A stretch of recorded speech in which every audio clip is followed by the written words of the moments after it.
Under your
maraming salamat dahil Lord, patuloy mo kami sinasamahan, Panginoon, kailanman hindi iniiwan, Lord God.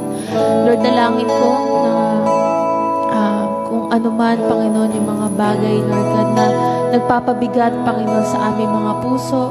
Lord, inaalay po namin iyon lahat sa iyo, Panginoon. Lord, lahat ng mga problema, isipin, Panginoon, mga kasalanan, Panginoon, mga bagay, Panginoon, na nagiging dahilan, Lord God, upang marinig ka namin, Panginoon. Lord, forgive us, Panginoon, if there's any sins, Panginoon, unrighteousness, Lord God, na nakumit namin, Panginoon, na sinasadya man o hindi, Panginoon. Linisin mo po, Panginoon, ang aming mga puso, nang sa gayon, Panginoon, ay malaya kami, Panginoon, na mga kaawit, malaya, Panginoon, na namin mararanasan, Panginoon, ang pagmamahal at ang iyong presensya, Panginoon, sa araw na ito. Lord, bless this day, Panginoon, sa lahat po ng mga manonood, Panginoon. Nawa, katagpuin mo sila, Panginoon, kung nasan man sila ngayon, Panginoon, at ingatan, Panginoon, ng mga tao, Lord God, na mga nasasalanta ngayon ng bagyo, Panginoon. Muli, maraming salamat, Panginoon. May you continue, Lord God, to be with us, to protect us, Panginoon, every day of our lives. Muli, maraming salamat, Panginoon. At ito po ang aming panalangin sa pangalan ni Jesus. Amen.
Open to see my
power like the power.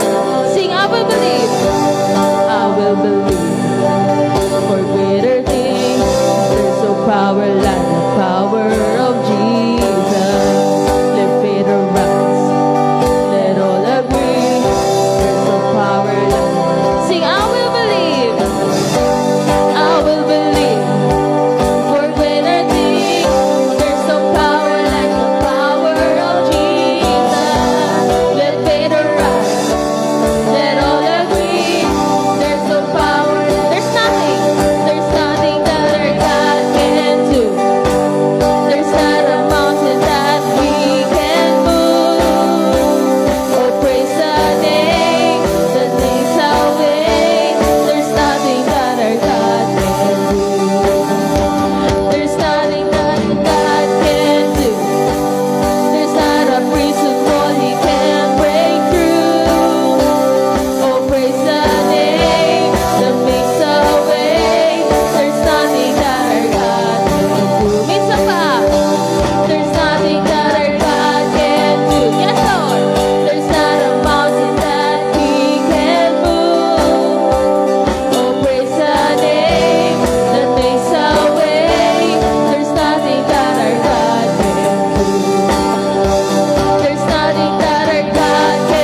Lord God, to be still and to know you, Panginoon, that you are God.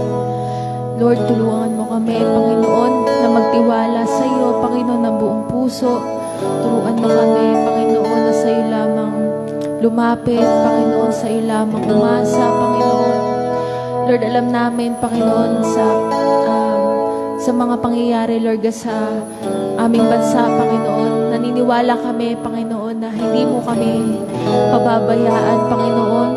Lord, alam namin na ikaw ang kasama namin, Panginoon, sa gitna, Panginoon, ng bagyo, Lord, ng aming mga buhay. Lord, naniniwala kami, Panginoon, na hawak-hawak mo, Panginoon, ang aming mga kamay, Panginoon.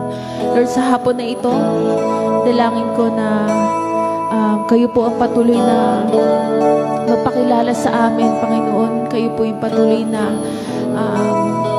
mangusap, Panginoon, sa aming mga puso, Lord God, sa ituturo ngayong araw na ito, Panginoon. I pray that you give us, Panginoon, a heart, Panginoon, na open, Lord God, to receive, Lord God, your message, Panginoon. Lord, I pray na yung buhay namin, Panginoon, ay mag-reflect, Panginoon, sa aming mga matututunan, Panginoon, sa araw na ito, Panginoon. Lord, dalangin ko sa lahat, Panginoon, na mga karinig. May you open our eyes, Panginoon. Give us knowledge, wisdom, Panginoon, and understanding, Lord God. Nang sa gayon, Panginoon, maunawaan namin, Panginoon, yung nais mong sabihin sa amin at yung kalooban mo sa aming mga buhay. Lord, muli maraming salamat, Panginoon, dahil patuloy ka pong nandyan, Panginoon. Tuwing may kailangan kami, Panginoon, lagi ka nga pong available, Lord God, sa anumang oras, Panginoon. Muli maraming salamat. Protektahan mo po ang aming mga pamilya, aming mahal sa buhay, maging ang mga nanonood, Panginoon, sa kanilang mga tahanan, Panginoon. Muli, we thank you, Father. We thank you, Lord Jesus Christ, and we thank you, Lord Holy Spirit, for empowering us and encouraging us always. This we pray in Jesus' name. Amen.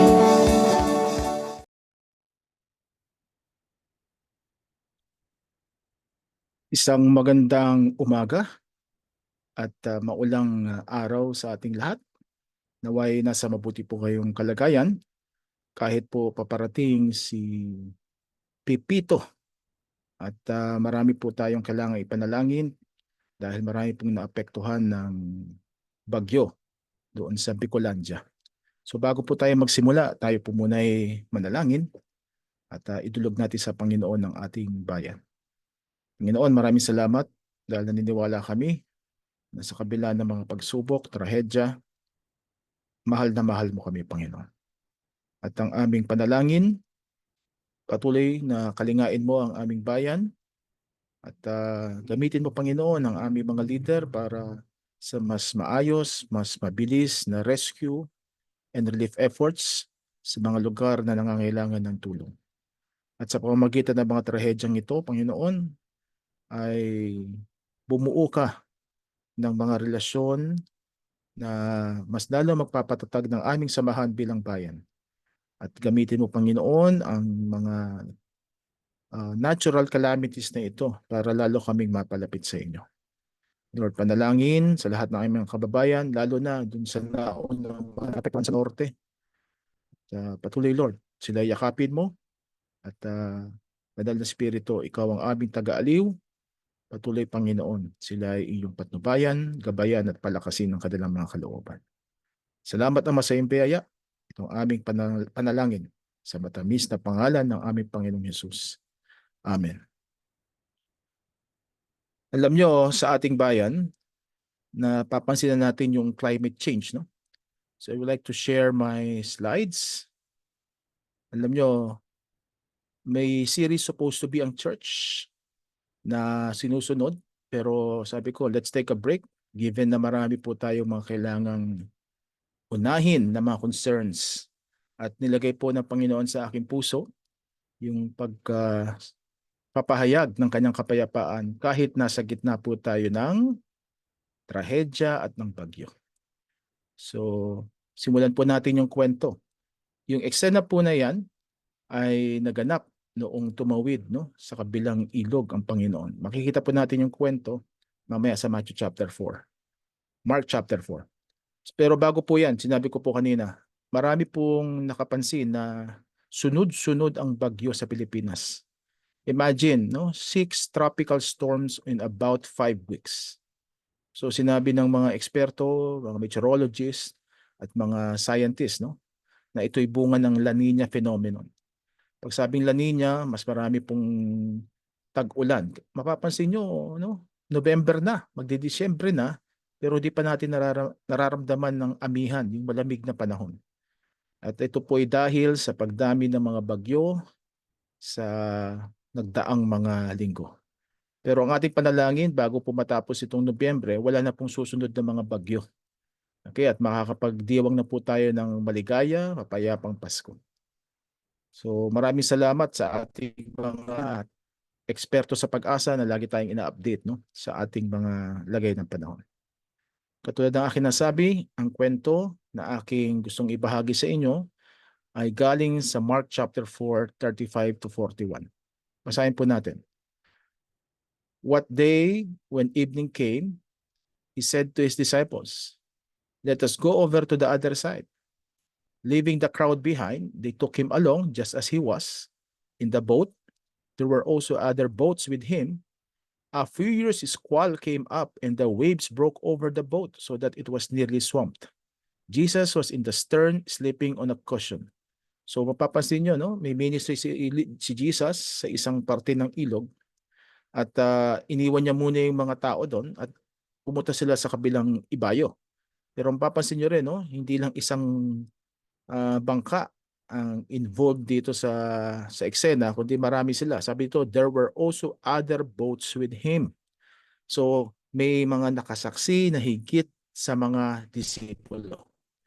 The disciples woke him and said to him, kasi natutulog daw ang Panginoon, no? Dun sa cushion, kumbaga may parte doon sa bangka na natutulog siya. Sabi ng mga disipulo, "Teacher, don't you care if we drown?" He got up, rebuked the wind, and said to the waves, "Quiet, be still." Then the wind died down, and it was completely calm. He said to his disciples, "Why are you so afraid? Do you still have faith?" They were terrified and asked each other, "Who is this? Even the wind and the waves obey him." Papansin dito yung mga eksena na maaring sa iba, no, parang unusual. Una, sa pagtawid nila ng ilog, may biglang dumating. Hindi po 'to bagyo, siguro buhawi po, no. Squall is ano, no, sa parang buhawi. At hindi inaasahan ito. So the tragedy ay naganap, then nakasama si Jesus. Pero ito ring unusual. Marami nagtatanong, talaga bang natutulog si Jesus? Okay? Pero kung ito po'y bibigyan natin ng pakahulugan, i-apply natin sa ating buhay. Maaari nating ituring yung mga life storms, no, na dumadating sa atin, because you have to understand yung ating pinag-usapan, that is the natural storm. Pero meron po tayo mga life storms, yung mga bagyo sa buhay, at ito'y bahagi ng ating pagiging tao. Wala pong hindi dumadaan sa pagsubok. Maraming nagsasabi kung mahal daw sila ng Diyos, ba't sila binibigyan ng pagsubok? Alam nyo, tayo ay nabubuhay sa mundo. Bahagi rin tayo ng batas ng kalikasan. Kaya hindi po tayo exempted sa mga bagyo, sa mga trahedya. So I hope you understand na hindi kumo Kristiyano tayo, hindi na tayo dadaan sa mga bagay na ito. Pero may pangako ang Panginoon sa John chapter 16:33. Ang sabi niya, "I have told you these things so that in me you may have peace." No? Sinasabi na ng Panginoon sa kanyang mga disipulo para magkaroon sila ng kapayapaan. "In this world you will have trouble, but take heart, I have overcome the world." So sa lahat po ng mananampalataya, ito po yung pangako sa atin ng Panginoon, na anumang pagsubok, anumang trahedya ng buhay, pwede natin lampasan at pwede tayo magkaroon ng kapayapaan. Dahil itong kapayapaan na to, pinangako na ng Panginoon sa atin. Pero mapapansin nyo din sa kwento, kahit nakita na ng maraming disipulo yung mga miracles, signs and wonders, mga himala, mga supernatural, no, na mga ginawa ng Panginoon, parang nag-doubt pa rin sila. No? Maaring ito yung first steps kasi nila sa pananampalataya. Maaring nakita nila si Jesus, gumawa ng himala dito, baka hindi pa nila kilala talaga si Jesus. In one way or another, nagpakita sila ng takot kahit nakita nila na tunay na gumagawa ng himala ang Diyos. Tandaan natin, sometimes, no, it's not all the time, no? Sometimes, fear is a symptom of lack of faith in God. Tingnan natin yung ating buhay mga kapatid. Kapag tayo minsan, di ba, mayroon tayong mga katatakutan, it's normal. Tatakot tayo kasi bakit? Di natin alam anong mangyayari sa atin o may danger. Pero pag natatakot tayo, pero alam naman natin na yung kasama natin ay mapaghimalang Diyos, yung walang limit sa Kanya, it's a sign na nakakalimutan natin na ang Diyos ay kaya tayong protektahan. Kaya sinabi no sa 2 Timothy chapter 1:7, for all believers and who put their faith in God, we are given not a spirit of fear, but of power and love and self-control. Alam niyo napakahalaga nung nung pagiging matapang. Kasi pagiging matapang ay simbolo o senyales na kaya kang ipagtanggol, protektahan ng Panginoon ano man ang mangyari. Marami ako mga kaibigan, mga misyonero. Marami sa kanila pupunta sa mga lugar, wala talagang dalang pera, pero hindi sila natatakot kasi buo ang pananampalataya nila na kung pumunta sila sa isang lugar, si Lord na magpo-provide para sa kanila. Pero this kind of attitude, mga kapatid, no, takes a lot of faith. So kung ang faith ninyo, hindi katulad ng ibang mga misyonerong kaibigan ko, maaring hindi kayo mag-survive sa field. Bakit? Kasi hindi buo sa inyo yung pananampalataya. Because faith is also God-given. God gives you the faith kasi siya nagsasabi sa inyong sasamahan kita. He will never leave you nor forsake you. Kaya sa mga Kristiyano na malapit ang kanilang puso sa Panginoon, nakakita nyo ito. Walang takot, mag-preach, kahit wala ng trabaho, basta maglingkod sa Panginoon. Bakit? Kasi naniniwala sila na kahit sila ay walang trabaho, si Lord na magsusustain sa kanila. And I would tell you, I'm one of the living testimonies. I went full-time in 2013 at sa aming mag-asawa, honestly, ay hindi naman kami nagutom. God has been sustaining me. Maaring umalis po ako sa academe, sa pagtuturo, pero pinilitan ni Lord ng full-time ministry na kung saan pwede rin akong magkaroon ng resources. I'm being invited to many conferences abroad na wala akong ginagastos. So ang punto po ganito, dahil alam ko na ang Diyos na pinaglilingkuran ko, kaya akong i-sustain. Kaya when you're in the situation, alam nyo na ang Diyos ay kayo, no? Sasamahan kayo at alam nyo na yung ginawa niya, napatunayan na sa inyong kanyang mga himala, kapangyarihan. It's a symptom, na sinabi ko, no? Yung fear is a symptom of lack of faith in God. Katulad ng mga Israelita, nakita nila paano gumalaw ang Panginoon sa ilang, binigyan sila ng mana, hinati ang dagat sa harap nila. No? Marami sila nakakita, pero they still doubted the power of God. At napapasin nyo rin sa kwento, ito. Sinabi ng Panginoon, bakit kayo natatakot? Oh? Maaring sabihin ng iba, ay si Lord siguro tinetest lang ang mga disipulo. Could be. It's a possibility, although walang nasabi sa text. Kasi noong siya'y nakita natutulog daw siya, palagay ko naman kung tunay kang tao at siguro wala ka namang sakit, sleep, siguro disorder, no? Magigising ka kasi na yun eh, buhawi na yun eh. So, to some extent, it is implied that Jesus was testing the disciples kung sila'y matatakot o hindi. Bakit? May isang lesson na sinasabi si Jesus sa kanila. And this is it.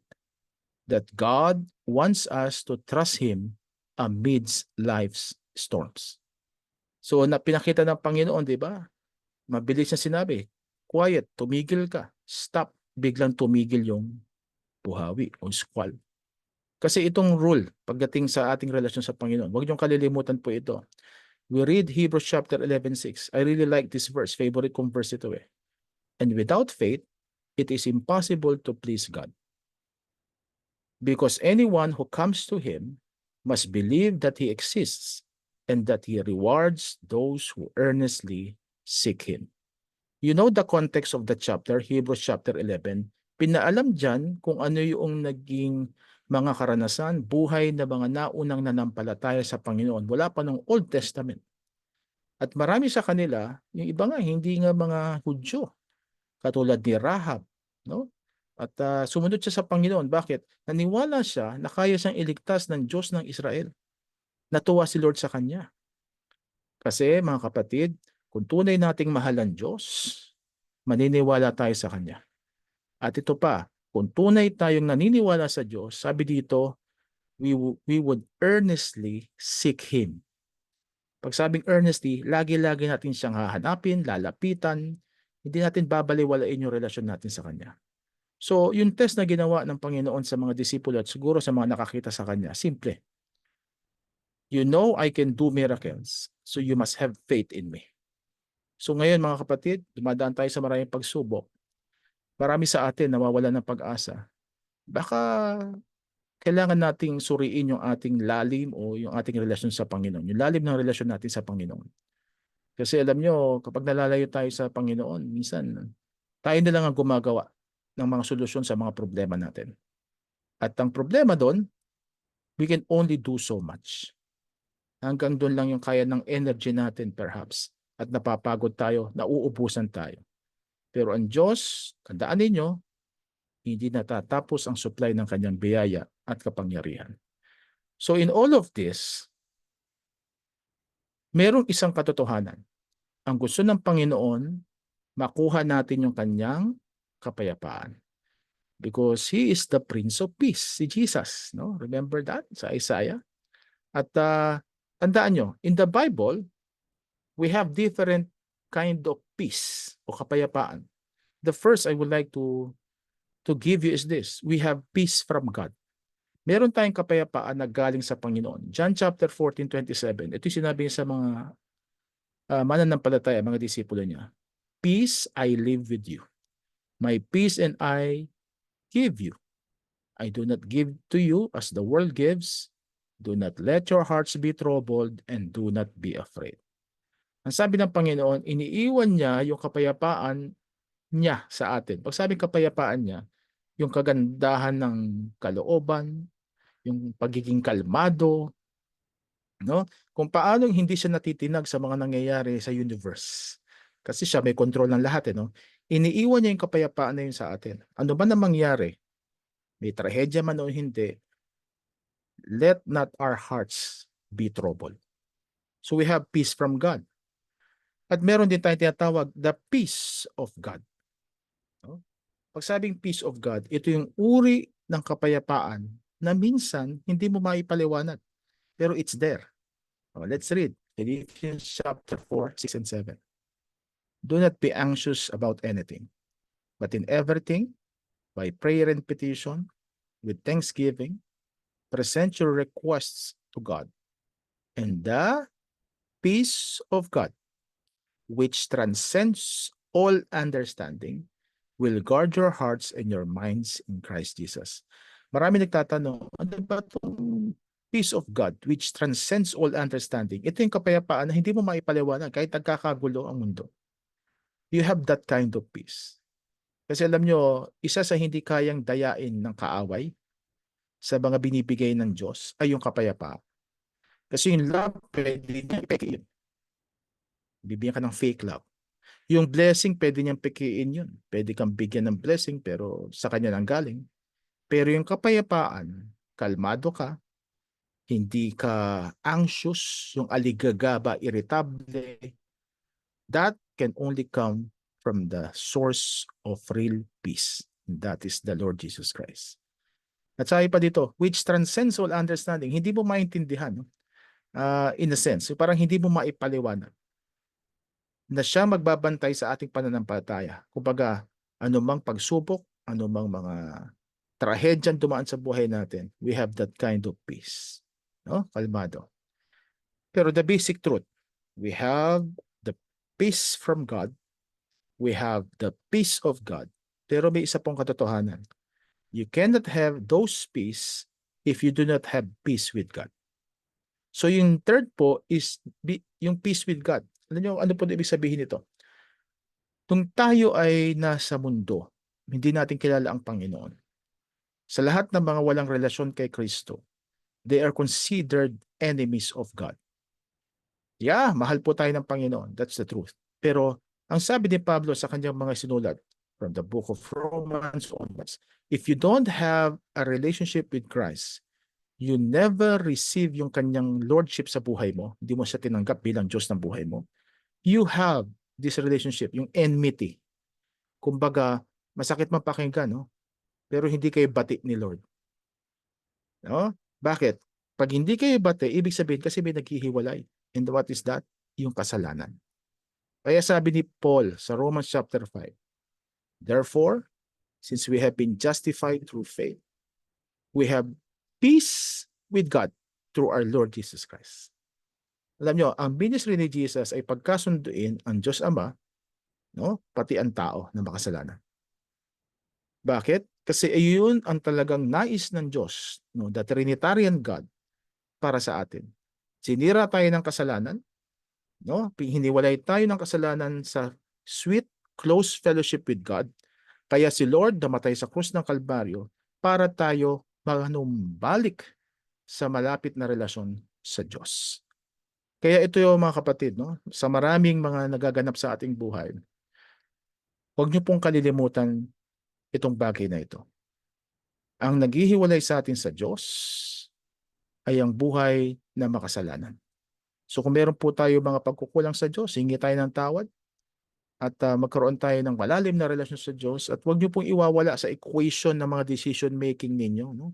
Lagi niyo sasama, anong magiging epekto nito sa relasyon ko sa Diyos? Kasi yung mga tao, no, marami mga tao, magadaling i-give up, for instance, yung pagsisimba, pag-aaral ng salita ng Diyos, for worldly pleasures. Alam nyo, kapag lumalagi po kayo lagi sa mundo, wala kayong panahon sa Panginoon, that could be a sign na wala pa kayong tunay na relasyong maayos sa Diyos. And you are considered outside God's family. Masakit man pakinggan, pero iyon po sinasabi ng Biblia. Ang lahat ng walang interes sa mga bagay ukol sa Diyos, that could be a sign that your spirit is still dead. Pag sabing spirit is still dead, yung spirit niyo patay pa, hindi pa po buhay in a sense na wala pang kakayahan na magmahal sa Diyos. So paano po tayo nagkakaroon ng ganitong uri ng buhay na relasyon sa Diyos? Kapag nagsuko po kayo ng buhay sa Panginoon. Okay? So paano kayo magsusuko ng buhay sa Panginoon? Aminin niyo sa sarili ninyo na kayo nagkasala, na kailangan yung maging maayos ang relasyon niyo sa Diyos. At yung mga kasalanan, wag nang uulitin. Iiwan po siya. No? Ang naghihiwalay sa atin sa Diyos, tandaan niyo po buhay na makasalanan. Kung di nyo maiiwan yung mga ginagawa nyong mga mali, mahirap po kayong magpakalalim sa inyong relasyon sa Panginoon. And you will not have the peace of God and the peace with God. Okay? So yung peace with God po muna ang mauuna. Kailangan mapayapa po yung relasyon nyo sa Diyos. At sa lahat ng mga nagsuko ng buhay sa Panginoon, may pangako ang Panginoon. Sabi niya sa Isaiah, no? You keep him in perfect peace, whose mind is stayed on you. Basahin niyo po ito, because he trusts in you. Kailan po tayo magkakaroon ng tunay na kapayapaan sa mundo? Magkakaroon ng tunay na kapayapaan sa ating sarili kapag po tayo nagtiwala, ibinigay yung ating pananampalataya, ibinigay yung ating buhay sa Panginoon. Mga kapatid, itong basic na prinsipyo. No God, no peace. So tingnan niyo po yung kung babasahin niyo kilalanin niyo ang Diyos, makikilala niyo ang kapayapaan. Pero kung wala kayong Diyos, no God, wala kayong relasyon sa Kanya, you can never also have peace. So mga kapatid, sa kabila ng ating mga pagsubok, I hope you understand na ang tunay na kapayapaan ay magaganap lamang kapag meron tayong relasyon sa Panginoon. That's why I invite you, mga kapatid, if you want to have a personal relationship sa Panginoon, alam ko marami pong nangangamba sa mangyayari sa kanila kapag may mga trahedyang ganito. Pero ano man po mangyari, importante po, sa buhay man ito o sa kabilang buhay, nasa Panginoon tayo. So tayo po'y manalangin, maaari po yung sumunod sa simpleng panalangin na ito. Tayo po'y yumuko, Panginoong Hesus. Sabihin po natin sa Kanya, Panginoong Hesus, ako'y nagpapakumbaba, humihingi ng tawad sa inyo, ano man ang akin nagawang mga kamalian,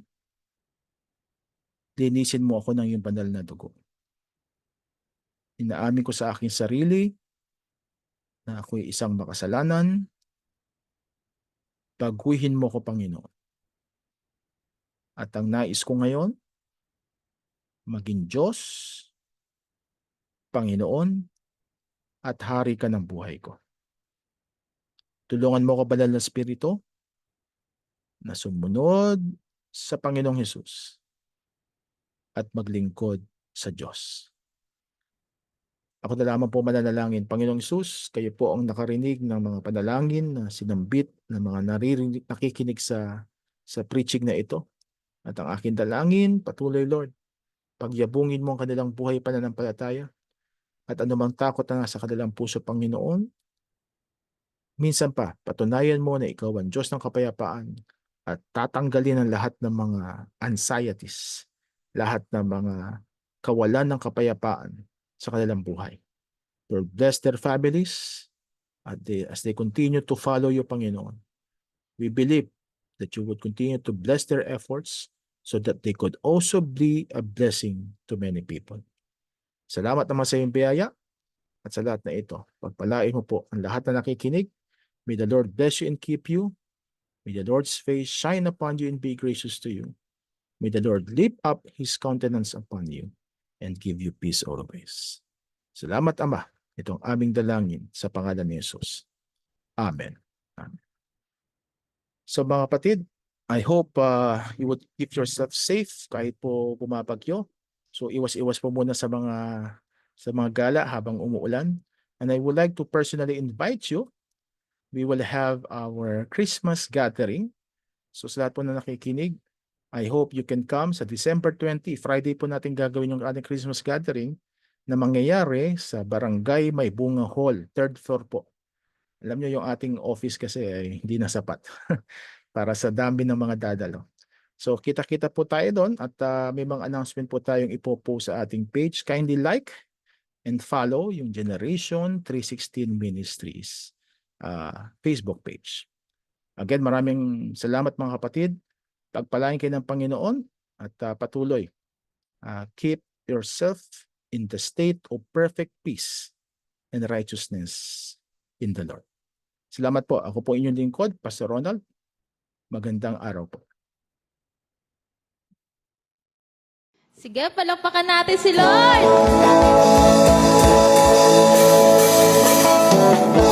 Let everything